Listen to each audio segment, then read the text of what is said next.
Good morning from Panhandle Outdoors, America's only daily outdoor TV show. Your source for fishing, hunting, and information for folks who enjoy the great outdoors. Now sit back, relax. It's Panhandle Outdoors. Good morning, folks. Welcome to Panhandle Outdoors. I'm Winston Chester. Glad you're here this Friday morning, wrapping up the final full week of January. We're glad you're here. It's going to be a little bit chilly. Let's take a look at our weather, brought to us by Gulf Coast Air Conditioning. Drew Pollard and the hard-working crew keeping us warm over the weekend. Because low tonight, they're looking at in the low 30s. So here locally, so high is going to be 58. And the water temperature at the end of the pier is hanging in there, 63.2. So 63 degrees at the end of the pier. Our river readings, they're high, folks. Look at the Apalachicola, Bluntstown. It's over 16 foot this morning. Again, it's going to be up there at Choctaw at Caryville. It's reading right now at a 9.5. It was at 10 yesterday, 9.5, but it's staying up there too. So this weekend on the river, this is going to be very challenging, especially up on the upper end.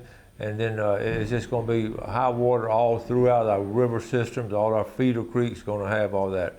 Our tide chart, you may not even want to look at it. Not any tide today or tomorrow. But the tides are going to pick up next week. We're going to have some good tides next week. So and the wind is going to be coming day out of the north about 5 to 6. So it's going to be like a bluebird day as far as the movement of the water in the tributary systems and the bay system. So that's just something we'll be taking a look at. And if you're going out, I know a lot of y'all, we're going to try to fish today. So, I mean, we're going to catch some fish today. The conditions aren't good, but I feel good about us catching some fish today, so just as soon as it's over, I'm going. Let's take a break and be right back.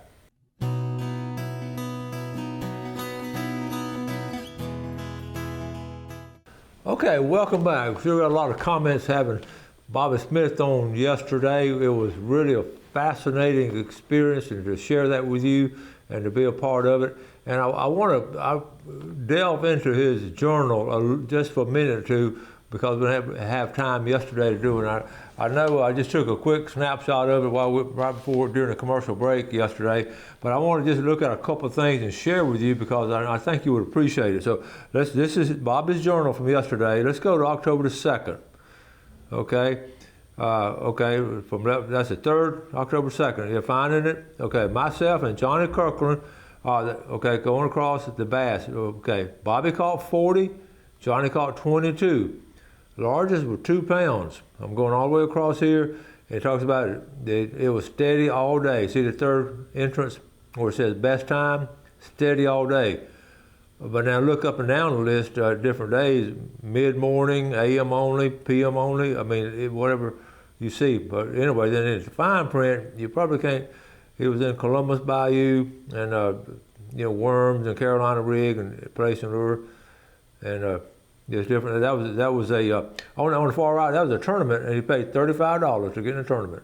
Okay, and the launch was $3. Now, what I want to one more thing. That's October the 2nd. Okay. Now let's go down. Okay, look down here. Now, that was a good day of fishing. Let's go down here on the bottom line. October the 22nd. Myself and Bill Neal. October is a good month. How many bass they catch? Each one of them caught 2. So that was a bad day of fishing, okay?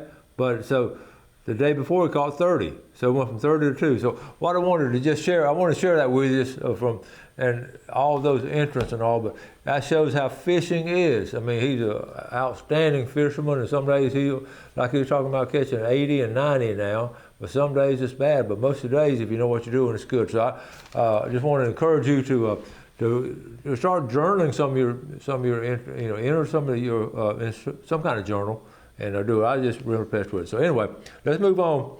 One of the things, we're talking about fishing. I hadn't heard much from my fishing clubs, Bent Rod Fishing Club and the Funiac, the Swivel Sisters down in St. Joe. So y'all need to let me know what y'all getting planned, upcoming trips and everything. And also I want to invite the captains, any of the inshore captains, offshore captains want to come be a guest on Panhandle Outdoors, be glad to have you. It's a good time of the year because a lot of y'all are having some downtime now, and it's cold weather. If you want to get the word to some of these guys, you're welcome to come on the show, sit with me, and we'll We'll advertise your show for you, tell people how to go fishing with you, and just share some of your experiences as a fishing captain here in the Florida Panhandle. We have some very good ones here. I appreciate the work y'all do. What they do, a lot of folks come in and just want to go fishing, and they take them. It's simple as that, and they catch fish. Okay, now let's move to something. I want to share this. This is something I was thinking about the other day, and lo and behold, it appeared on Facebook. When you go to the beach and all, sometimes people like to just start bonfires on Saturday nights, and it's nothing new. They've been doing it for a long time. Used to be big bonfires in different areas. Now it's just like a little fire now, But the problem is coming now in the leftover. Let me show you the picture. Leftover charcoal, leftover logs. Okay. Okay, can you see this at Cape San Blas, beautiful white beach, all that, those little charcoal looking things, that's from a fire that someone started on the beach and did not clean up. And there's several pictures of it, here's some more of it. Now that right now is not going to have that big of an effect on our beaches because they're scattered, but I can promise you I'm down there. I've just started seeing this, there's one more picture of it. See the log right there on the right? And most folks coming down and doing these fires, I don't know if they're doing it in Walton County or Bay County. I don't hear much of it, but I know down there in Gulf County they're doing it. Most of the folks coming in are doing it and they're cleaning up, but 9 out of 10 are doing it, but that 1 out of 10 they're leaving it just like that. Eventually, it's just going. This stuff charcoal is like carbon dating. It's not going to dissolve. It's going to stay there. And it's going to wash out into the water, it's going to step in, so it's going to really, eventually, not my lifetime, it's going to really be a mess, and something that the Gulf County, I guess the county commissioners may need to address sooner or later, whether to allow bonfires or not, because now, the last 2 or 3 years, the popularity, again, we used to do them years ago, a lot of people did them, then it sort of died out, people quit doing them. Now, it's back up here. A lot of people are doing bonfires and little fires on the beach, and it's very enjoyable with families, kids making s'mores and all that. But the problem now comes the mess they're leaving. It's just, making the beach sort of ugly. And so that's something that needs to be looked at as far as taking care of our beaches and our environment. Okay? Let's take a break. We'll be right back.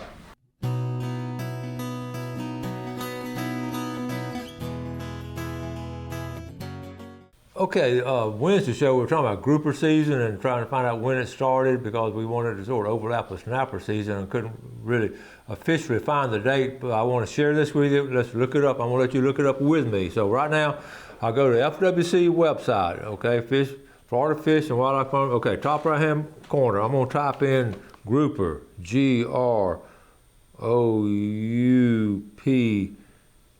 grouper, okay? So now I'm top right-hand corner, I'm going to go searching grouper, okay?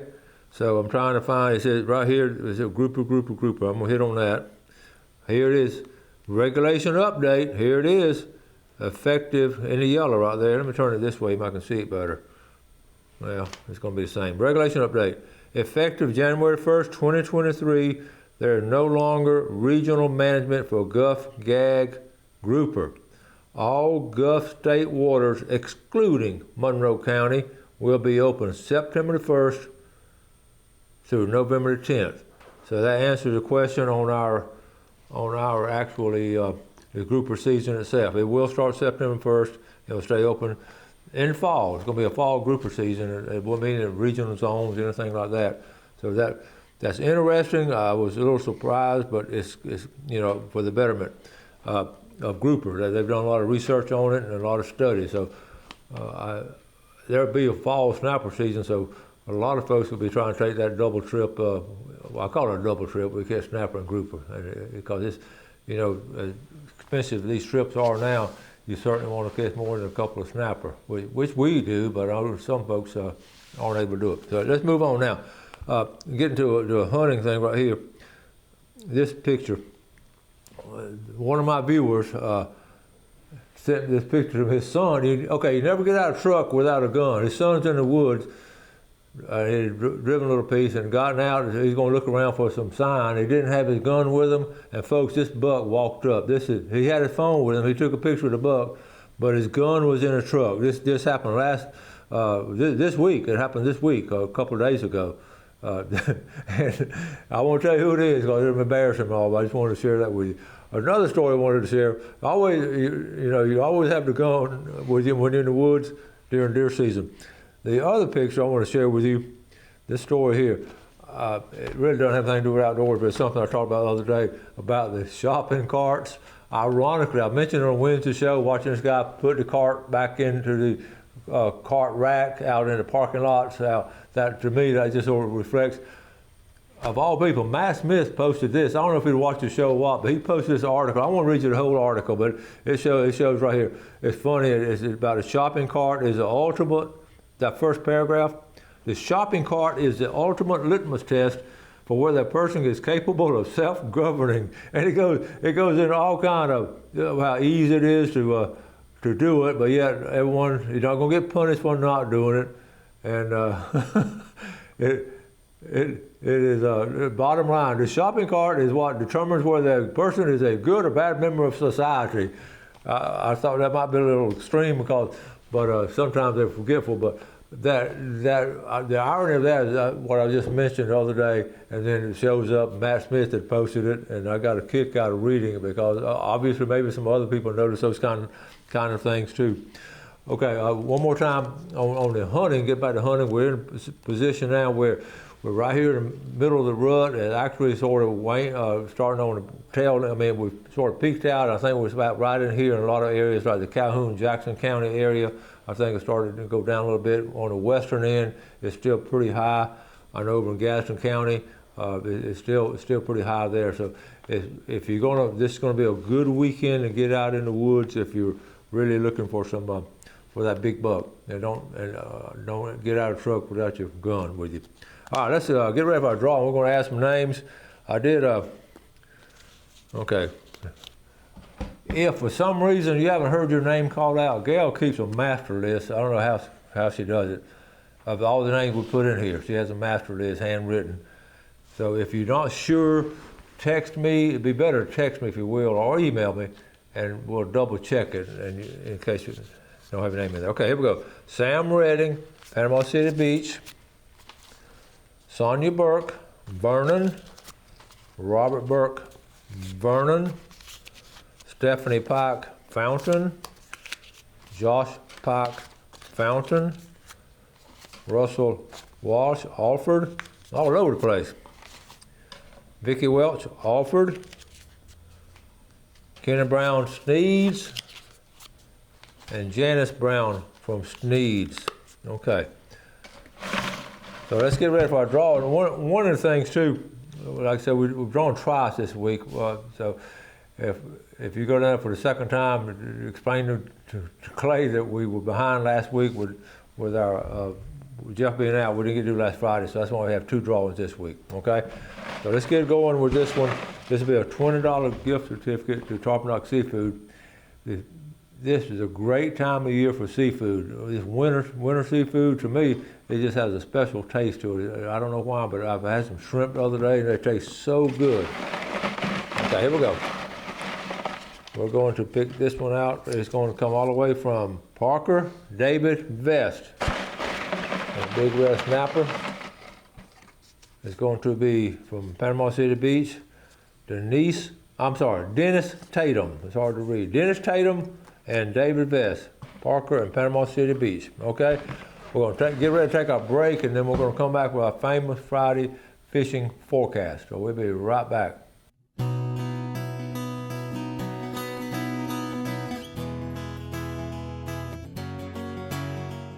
Okay, welcome back. Let's do our fishing game times first. From Blue Water Outriggers, we're looking at 3:44 to 5:44 a.m.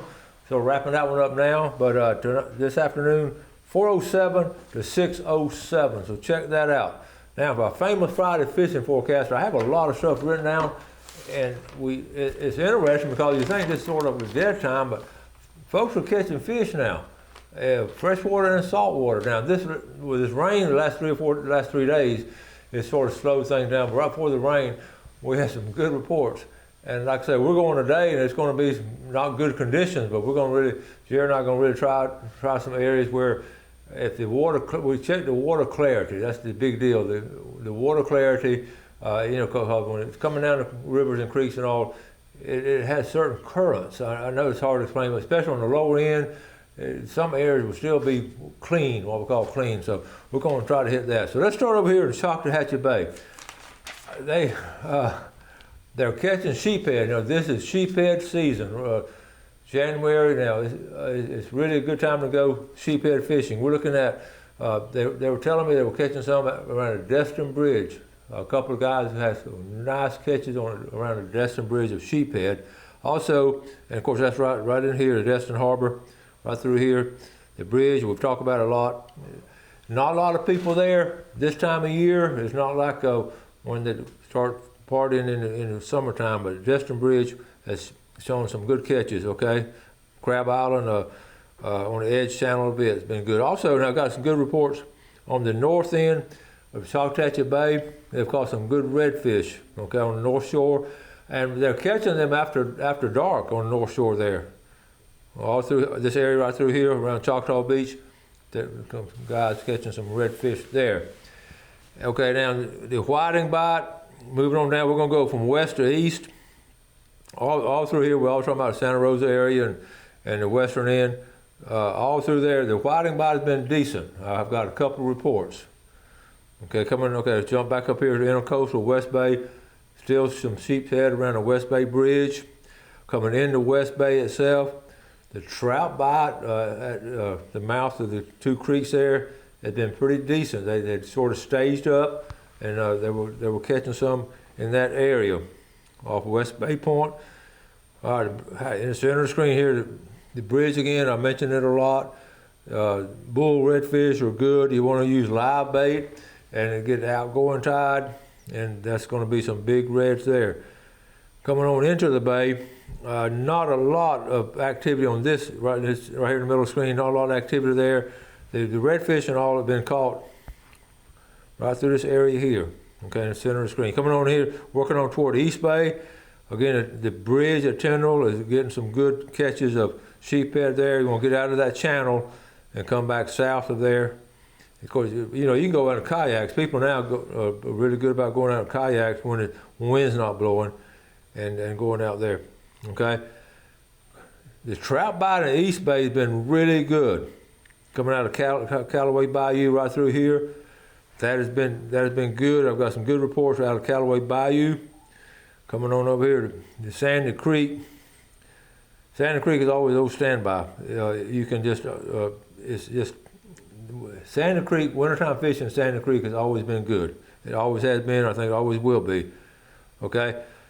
Going back to Crooked Island Sound, hadn't heard a lot of reports from Crooked Island Sound. I'm afraid once they open up that channel, the fishing is going to be wrapping up in Crooked Island Sound, all the people coming there. Mexico Beach, the winter fishermen in Mexico Beach, they've caught some good whiting in Mexico Beach before the storms came in. Good whiting. Also caught a couple of redfish. Coming on down, I'm just working on one down the channel. Highland View Bridge. Okay, Highland View Bridge, put your boat in here.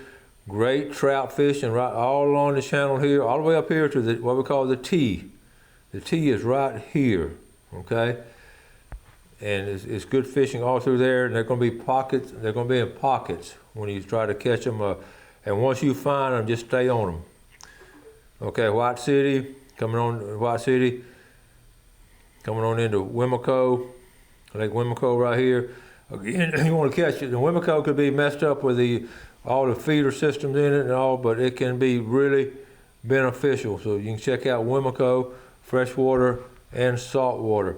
The lower end of the river, it's just, we talk about it a lot. That's one of my favorite places to go. We headed down that way today, but again, this is something you just got to learn to fish. There's so many creeks and rivers, and again, do like Bobby Smith, even on saltwater you can do it. You don't have to be bass fishing. Go ahead and document the areas you want to go, and then document what you're catching, especially if you're targeting something like a redfish or a trout. Apalachicola Bay, the biggest thing going on there, again, will be over here, East Point Bridge. Bridge fishing, I had talked about East Point Bridge in a couple of weeks, but it's been done really well as far as right through here. You can get out there and you have one of these little portable heaters with you and stay warm. So that's going to be really good. It's going down to, I hadn't heard any reports from St. George Island. I have heard really good reports. And you saw some pictures this week coming out of Carabel, Crooked River, Carabel River, Warmouth. Been catching some good warmouth out of there. Gary Beebe and his grandkids have done it. The trout bite has been good right here. They're sort of staging up at the mouth of the river. The trout bite's really good, matter of fact, right there. And then going on down, and I don't have St. Teresa and Alligator Point. I don't have a lot of reports on that. So that is okay. Freshwater. I wrote down freshwater. The biggest thing is the grouper is out now. Okay, so don't think about it. The biggest thing I'm talking about freshwater. The warmouth was good. I wrote down the bass with Bobby Smith. It's doing real well, Bobby. What impressed me watching him fish is his ability to switch fishing lures at different times. And if they're not biting on one, he's not scared to switch over. That goes to any kind of fishing. If I give you a tip today, he's got like 7 or 8 rods. If I give you a tip today, be versatile. Be willing to don't stay all day with that same lure if you're not catching them. But then once you start catching them and stay with that lure, I know it sounds simple, but that a lot of times we want to switch around too much, and sometimes we make a mistake doing that. Slow trolling and slow retrieving, wintertime, okay? It's so important to remember that because they're very lethargic. It could be freshwater or saltwater. You've heard Bobby Smith talk about it. You've heard different other people talk about slow down in the wintertime. And Bobby was a classic case of it. And I do the same thing. If I'm surf fishing, I just sort of let it sit there and just put it in a little bit at a time, So that's your tip for today. Got to wrap it up for this week. Next week, got some guests coming on. We have Ken Paramore coming on Monday, talking about some cool things he's been up to. He's going to have a great case to talk about. They did in the past about him getting in the water chest deep and swimming out trying to catch a guy. So don't want to miss next week's show. You have a great weekend. Do something good for someone else. Enjoy the outdoors, and God bless. Thanks for watching America's only daily outdoor TV show, Panhandle Outdoors with Winston Chester, featuring hunting, fishing, and other activities and information to help you enjoy the great outdoors. Join us next time for Panhandle Outdoors.